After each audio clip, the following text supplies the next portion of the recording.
दोस्तों, आज हम जानेंगे कॉन्टैक्टर के बारे में। कॉन्टैक्टर क्या होता है, कैसे काम करता है, आदि चीज़ें।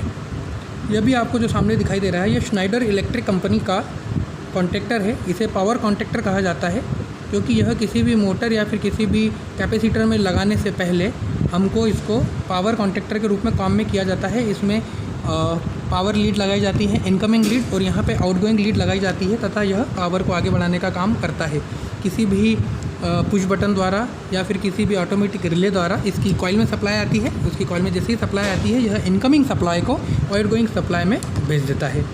इसे कॉन्टैक्टर कहा जाता है।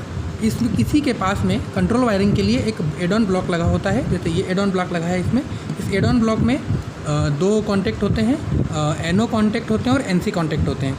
ये जो पीछे वाले कॉन्टैक्ट हैं, इन्हें ऑक्सिलरी कॉन्टैक्ट भी कहा जाता है। यह एनो कॉन्टैक्ट है और ये एनसी कॉन्टैक्ट है। इसमें नंबरिंग भी लिखी होती है। जैसे इनकमिंग को चेक करने के लिए आपको देखना होगा इसमें कि यहाँ पे आपको L1 दिखाई दे रहा है, यहाँ पर आपको L2 दिखाई दे रहा है, यहाँ पर आपको L3 दिखाई दे रहा है।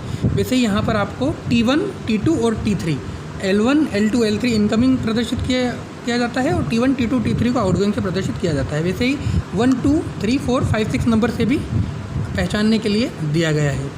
तो आइए अब जानते हैं इसके स्पेसिफिकेशन के बारे में।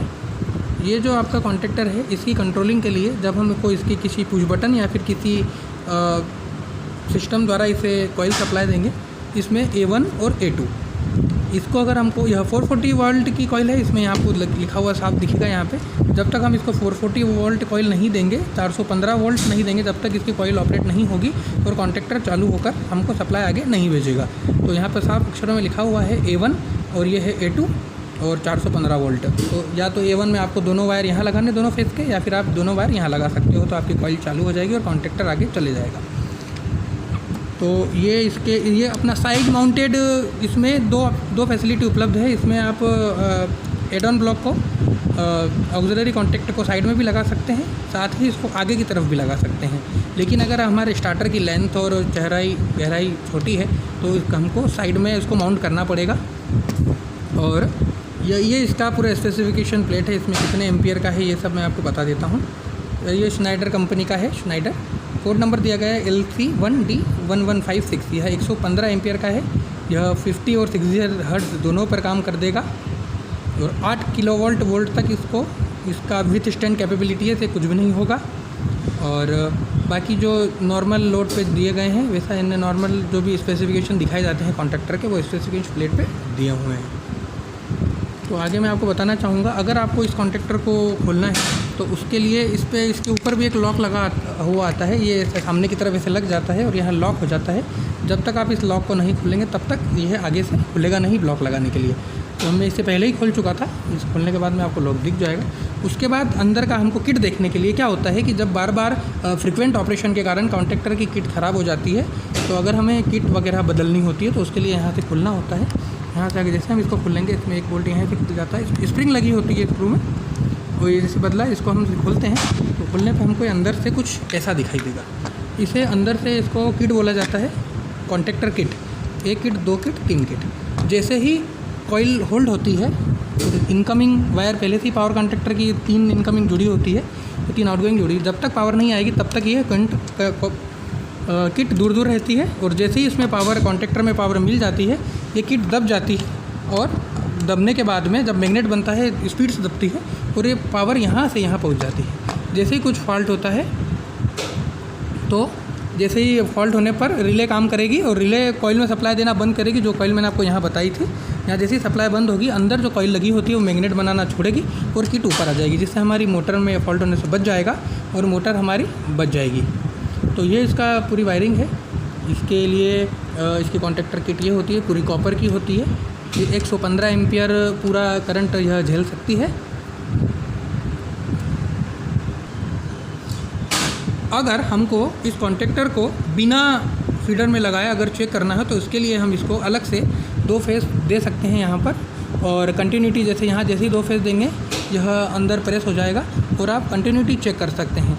किसी भी कॉन्टैक्टर को देखने के लिए अगर मोटर फॉल्ट बता रही है, तो सबसे पहले कॉन्टेक्टर चेक किया जाता है कि हमारा कॉन्टेक्टर तीनों फेस को, यहाँ आप जो 3 इनकमिंग फेस दिए हैं वही हमारे तीनों आउटगोइंग फेस में निकल पा रहा है कि नहीं पा रहा है। कभी कभी फॉल्ट के केस में ये 2 किट जो होती हैं वह फिल बाहर आ जाती है मैग्नेट छोड़ने के बावजूद भी, लेकिन यह जो एक किट है यह चिपकी रह जाती है, जिससे इन दोनों में डायरेक्ट करंट आता है, मोटर को एक फेस मिलता रहता है।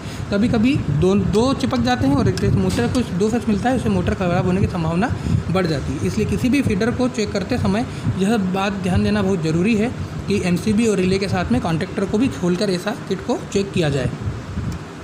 तो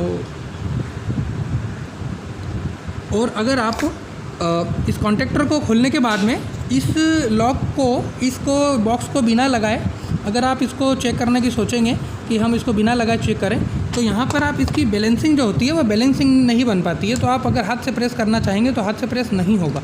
तो अगर आपको ऐसा दबाना है तो सबसे पहले इसको आपको लॉक को पुनः लगाना होगा, जैसे लगा था ऐसे लगाना होगा। और लगाने के बाद में अगर आप जैसे इसको टाइट करेंगे,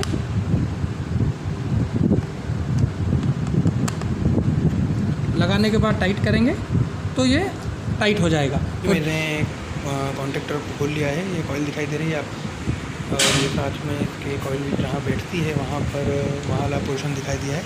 अब हम इस कॉन्टेक्टर को फिर से बिठा लेते हैं, फिर से फिट कर देते हैं और इसको कहीं भी हम मोटर में या फिर किसी भी कैपेसिटर में लगा सकते हैं।